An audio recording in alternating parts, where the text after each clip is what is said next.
Welcome to Entrepreneurs, the Playbook, and I got a double dose of entrepreneurship today. Two of my favorite entrepreneurs, they're rocking and rolling. You may not know their names, like Deepak Chopra or Cameron Diaz or all of the other notable spirits of excellence that have been on the Playbook with over 1,600 episodes. But I'll tell you, these guys represent more to me about entrepreneurship and the abundance that can be created by providing jobs, giving money, and teaching so many people how to make more money, help people, and have fun.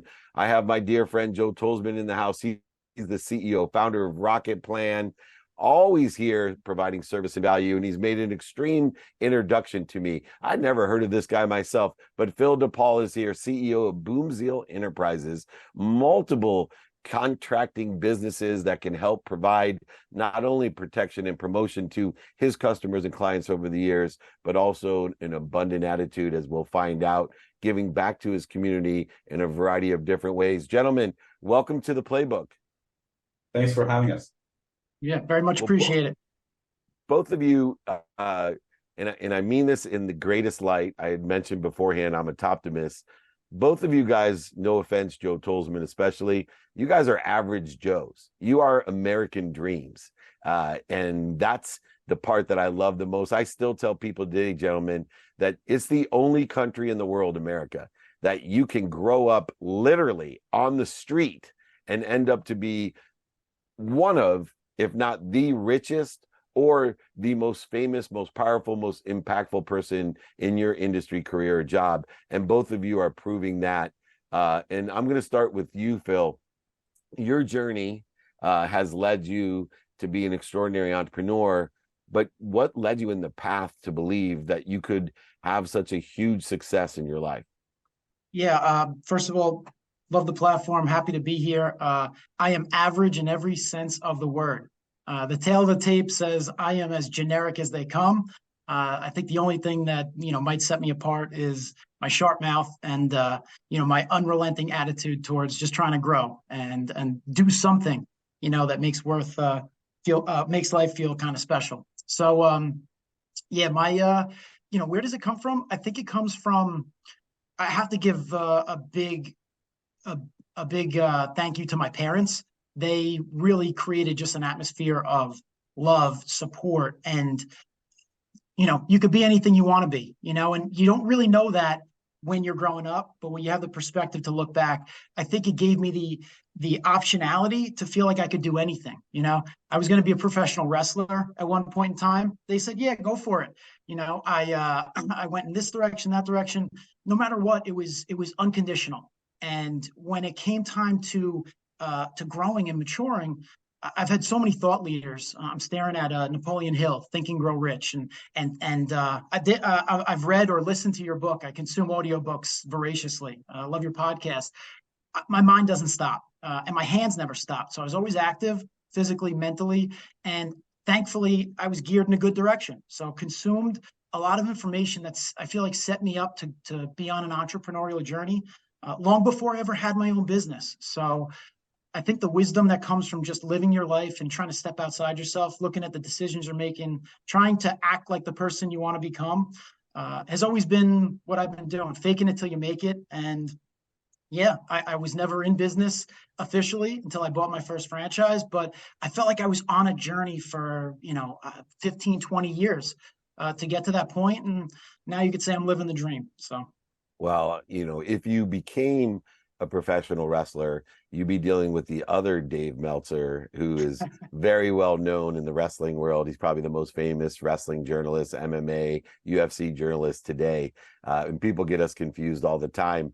But Joe Tolzmann, this idea of having a desire to develop skills, to develop knowledge, and complement it with the desire that Phil has, is a common denominator. It has no set outcome or attachment. You started by immigrating to the United States and working the back bar at the Dairy Queen because you were too afraid to work the till because language was a barrier and your confidence was a barrier.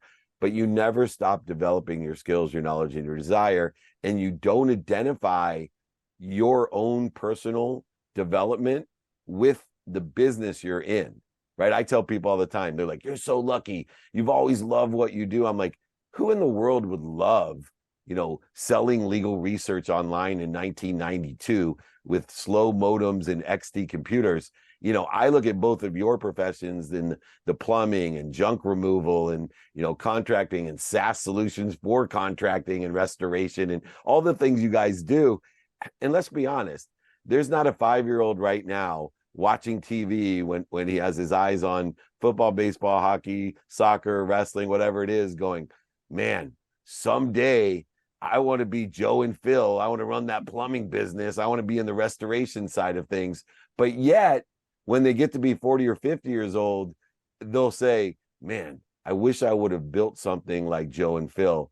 For you, how did you stay focused on the skills, the knowledge, and desire, and not worry about the Dairy Queens or the restoration or the SaaS solutions that you deal with each day? David, there's so much I can relate to what Phil was saying. Not too long ago, becoming average was just a dream. Like I could say English. It was something I dreamed I could do one day, and I really worked towards that. But long time ago, I realized what I want to do. Grade 1, I was 6 years old. I get this cartoon character book for my birthday, and I bring it to school. I show it to my friends. Everybody loves it. Everybody wants it. So I get this idea. I want to share it with my classmates, but I want to make some money too. So I started selling it, making prints and selling it to my classmates for their lunch money. So I took a blank piece of paper, put it over the page in a book, traced around the characters, colored them in, start selling them. Now, suddenly I'm getting these orders. I got to schedule weeks in advance to fill in. And it was such an overwhelming feeling, but I knew it. This is what I want to do. I want to provide value to people, give them what they want. Obviously, I want to make some money too. Then I got into big trouble. Teacher found out. My parents were called to school. I had to return the money, but my classmates got to keep the print, so that was good. The big deal was, where did I even get this idea from? But this was Croatia, part of communist Yugoslavia at the time. Business was not encouraged. But it clicked to me one day, I'm going to get the hell out of there. I want to do business. This is what I want to do. I want to be an entrepreneur. That is amazing. And although I referred to both of you as a perception that people participate in as average Joe the plumber, average Joe the damage restoration, average Joe the SaaS solution, junk removal, water restoration group, whatever it is, the BoomZeal guy. I don't think, although you were looking to be an average Joe, that good enough was going to be enough for either of you. And Phil, your record of being the #1 award winner in so many different areas, whether it be countrywide in franchising or in Long Island specifically, or whatever you do, even in the eye of the hurricane, as we see so many here falling in Southern California and Florida again, good enough is not enough for you. More than good success and honored effort and the resilience that most people have, you have something special inside of you that you must be what you can be.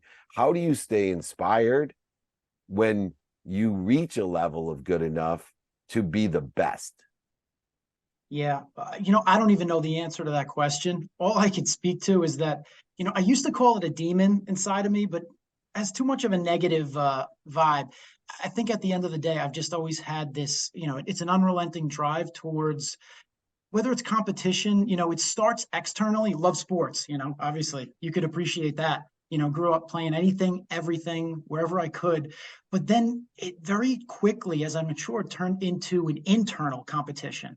So what it was I just always kept wanting to push the boundaries on my life experience, the impact I could have. And the thing I always came back to, especially sports, team success. So the thing that always got me excited was, who's alongside me? Who am I passing the ball to? Who am I, on, the court or the field with, hypothetically? And I appreciate the accolades. We're trying to lead the pack collectively as an organization in many ways. We've been recognized for it.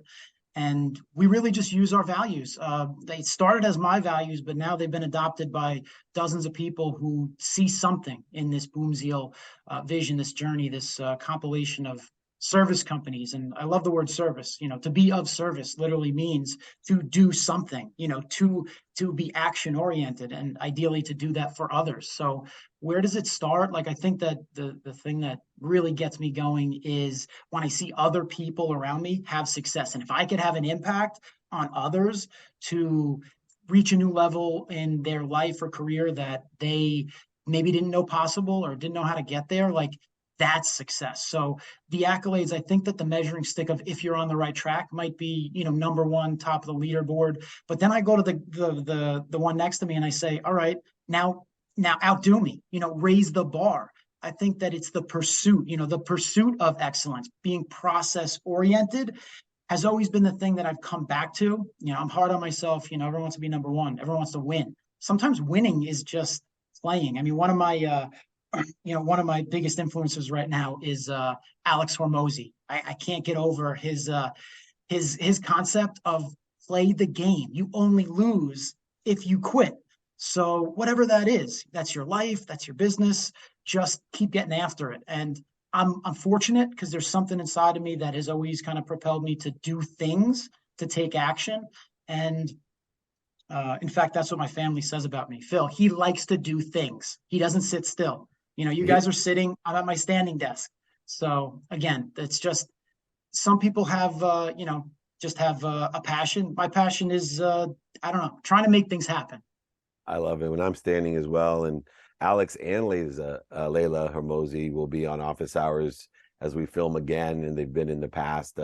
And understanding, it's so interesting that you point that out, because I learned more in sports than I did in college, grad school, or business school. And one of the greatest lessons I learned from playing football was my college football coach, who said, because I would get too excited when I was successful and too depressed when I was a failure, he would always say, just keep playing. And, if you do your best, learn lessons, and have fun playing, your baseline will improve in aggregate, compound, and accelerate, and you will far exceed your own expectations, but never your self-image. Now, Joe, you also do a lot more than just business. You have a bigger picture in your mind, a higher level of thinking, a bigger self-image. Both of you listen to and read all of the same things. I've been in the book Think and Grow Rich Legacy and the movie The Secret and Beyond the Secret, trying my best to surround myself with the people who are writing the books to help as well. But you think bigger. I know Phil does triathlons. You spend an inordinate amount of time, for someone that runs all these businesses, on your personal development. How important is it, for someone that is hyper productive, accessible, and gracious, to spend the time and the money on personal development? It's critical. Life is a journey. So it's not like we get to one point, we reach the goal, and that's it, we're done. Like, it's continuous growth. There's always things we need to learn. With the growth, we go to the areas we haven't been before. So it's always new. There's always something new to learn, to put together. And what I found works the best for me is talk to as many people as possible and just hear everyone's story, everyone's experience, and apply to what we're doing in our circumstances. It's amazing. Phil, I have come across a quote last week that has changed my life. And it was from an Academy Award-winning coach who did the Academy Award-winning documentary Undefeated. And he said to me, David, he's a coach down in Tennessee. He said, I never thought my life would be as far as I've gotten. I just wanted to give back and be a coach. And I know you coach so many people. And I, am proud to coach Joe, and someday Phil, I hope to coach as well. But, he said to me, David, players win games, but coaches, they win players. And you have a favorite quote that I know that is similar to me, synergistic with the idea that players win games and coaches win players. And it's, leaders don't create followers, they create more leaders. And I think as we have the idea on my mission to empower over 1 billion people to be happy, to make more money, help more people, and have more fun, that the unsung heroes, the unsung leaders are sitting in, the moving space, the hauling space, the trash and junk space, the restoration space, the small business space, the #1 franchise space.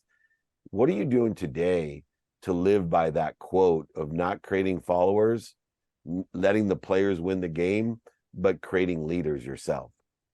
Man, so short answer, not enough. We could always be doing more. But what am I doing? Trying to build an organization that is not like every other one, that's built on, the cultural fabric of who we are first and what we do later. As you can see by all the emblems behind me, I call them butterflies. I've had a penchant for chasing butterflies because I see everything as an opportunity. And then I take that opportunity on and I go, what was I thinking? Because I put more and more on my plate, which I've learned so many lessons in the last 4+ years of being on this entrepreneurial journey, that it's the people who I've brought in that help me see those values, the ones that I valued inside myself and was trying to manifest into the world through our organization, which started as United Water Restoration Group, that made me think that, oh, it was just me, but then there's one more. And then there's one more. And it's the momentum of seeing people like believe in what you believe in, the validation that, what, these crazy ideas, maybe they're a little crazy, but they should be worth chasing if you're going to do it.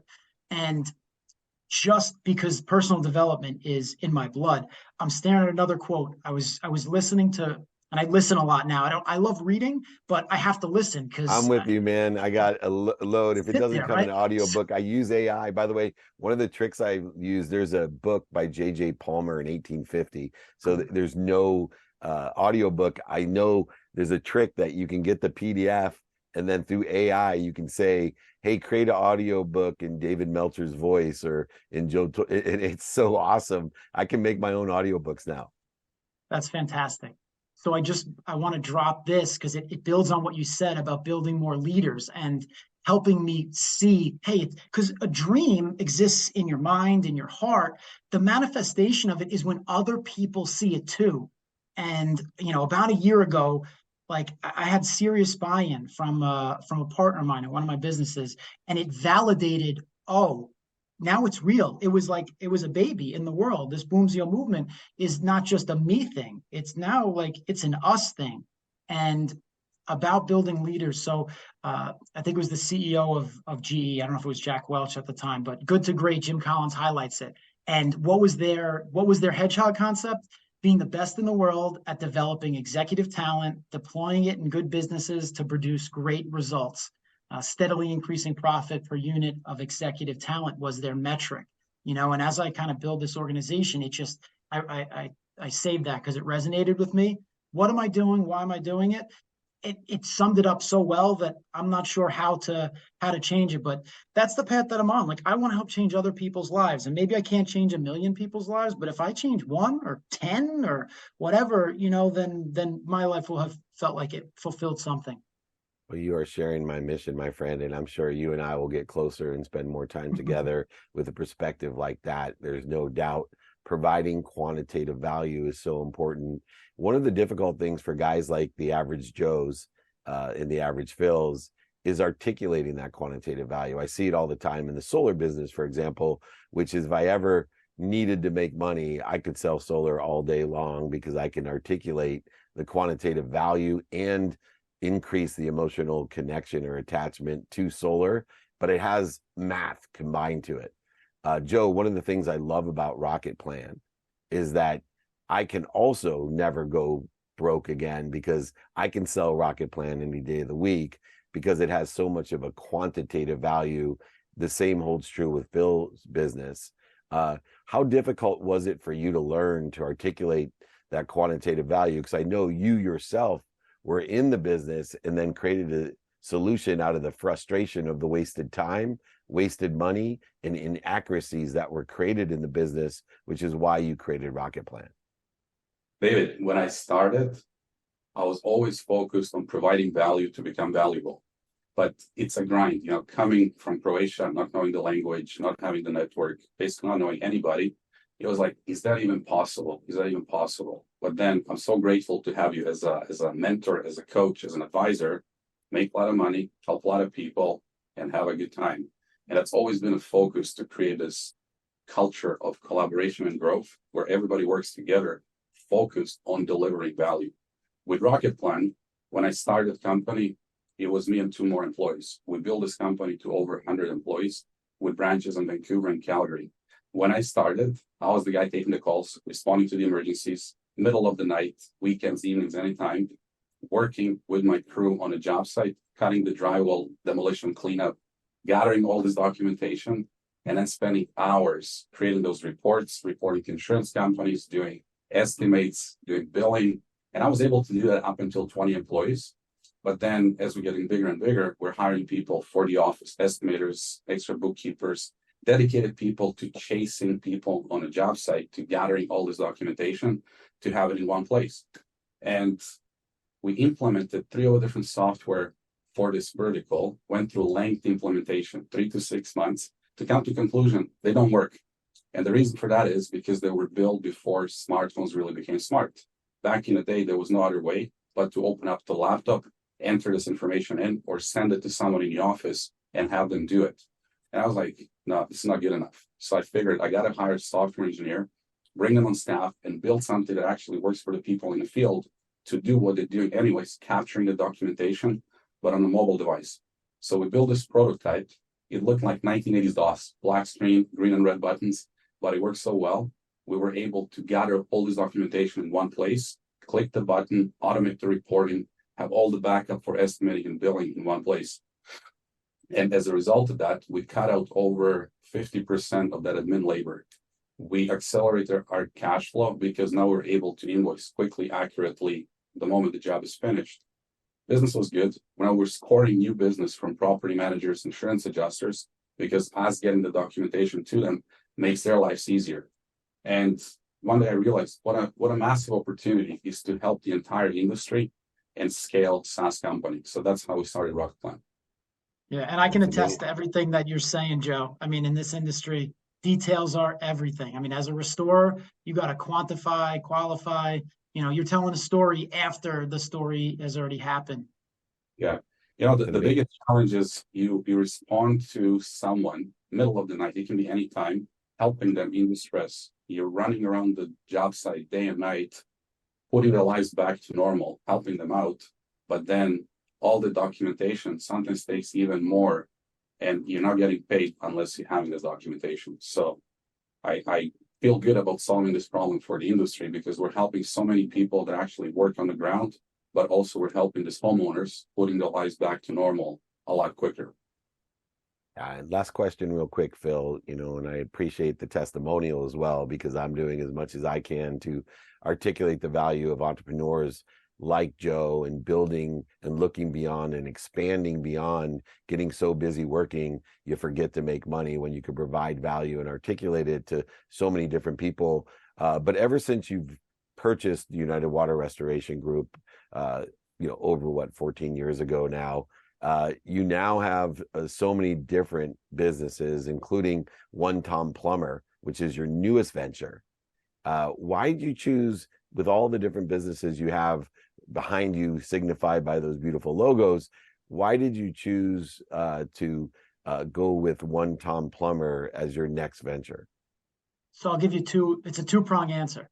Number one, the economic opportunity, right? It's a staple business. I came from the plumbing wholesale industry. I spent 14 years in supply houses, helping my first, real job grow and expand their business.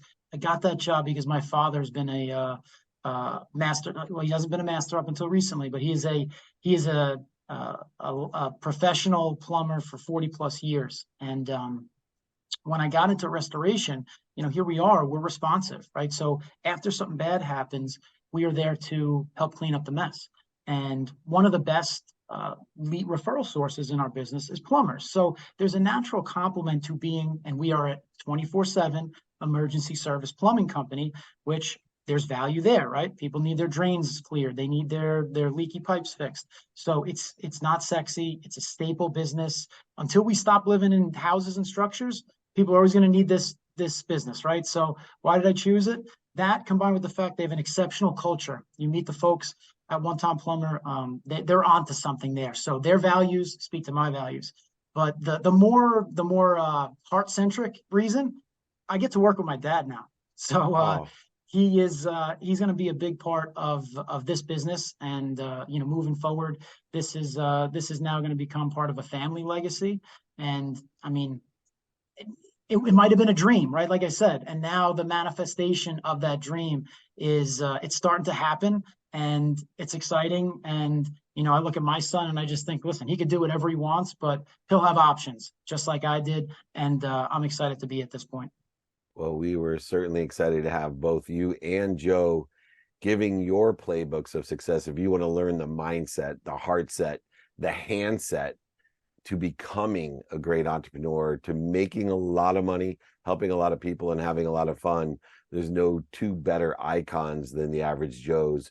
Joe Tolzmann, CEO of Rocket Plan Technologies, and of course, the amazing CEO of BoomZeal Enterprises, incorporating so many different businesses, but leading the way of building leaders. Phil DePaul, Joe Tolzmann, thank you for joining me. This is David Meltzer with Entrepreneurs, the Playbook.